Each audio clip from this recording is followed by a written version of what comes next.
ان الدین عند اللہ الاسلام۔ بسم اللہ الرحمن الرحیم۔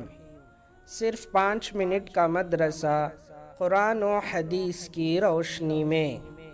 14 محرم الحرام۔ نمبر 1، اسلامی تاریخ۔ قوم عاد۔ عاد عرب کی ایک قدیم ترین قوم کا نام ہے۔ اس کا ذکر قرآن پاک میں 25 مرتبہ آیا ہے۔ یہ قوم جنوبی عرب میں آباد تھی اور عمان سے لے کر یمن تک 13 برادریوں میں پھیلی ہوئی تھی۔ ان کے ملک کی راجدھانی یمنی شہر حضرموت تھی۔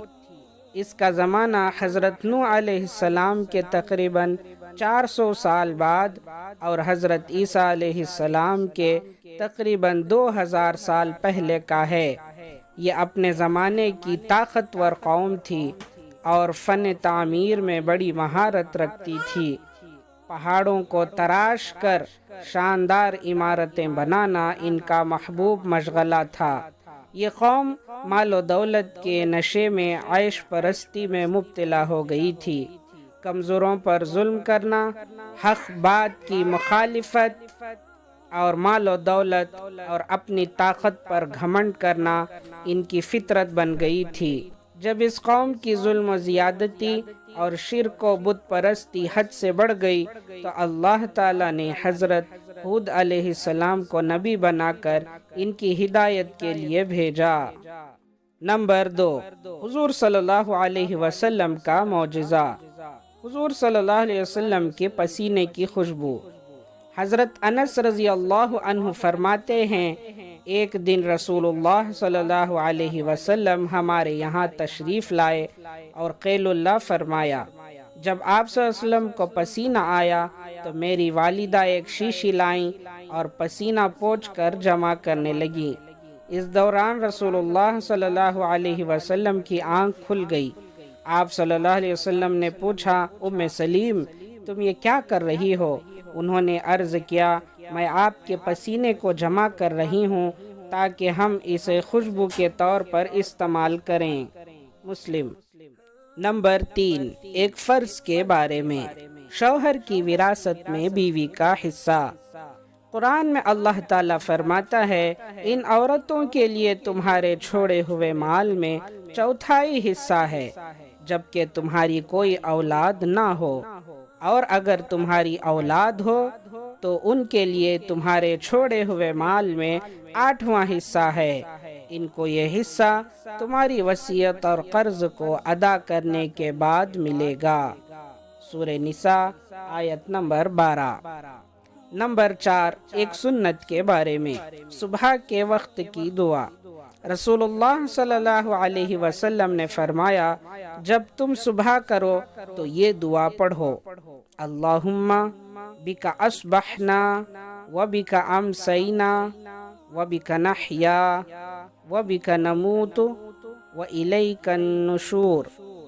ترجمہ، اے اللہ ہم نے تیری ہی مدد سے صبح کی اور تیری ہی مدد سے شام کی، تیری ہی مرضی سے ہم زندہ ہیں اور تیری ہی مرضی سے ہم مریں گے اور تیرے ہی پاس قیامت کے دن اٹھ کر جانا ہے۔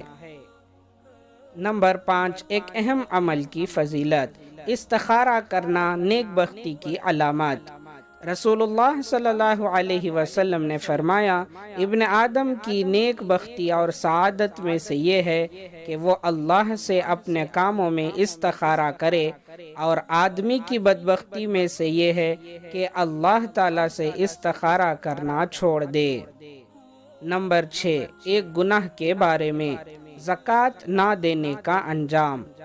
قرآن میں اللہ تعالیٰ فرماتا ہے، جو لوگ سونا یا چاندی جمع کر کے رکھتے ہیں اور اس کو اللہ تعالیٰ کے راستے میں خرچ نہیں کرتے، زکوٰۃ ادا نہیں کرتے، آپ ان کو دردناک عذاب کی خبر سنا دیجئے کہ جس دن اس سونے چاندی کو آگ میں تپایا جائے گا، پھر اس سے ان کے پیشانیوں اور ان کے پہلوؤں اور ان کی پیٹھوں کو داغا جائے گا، اور کہا جائے گا یہی ہے وہ سونا چاندی جس کو تم نے اپنے لیے جمع کیا تھا، تو اب اپنے جمع کیے ہوئے کا مزہ چکھو۔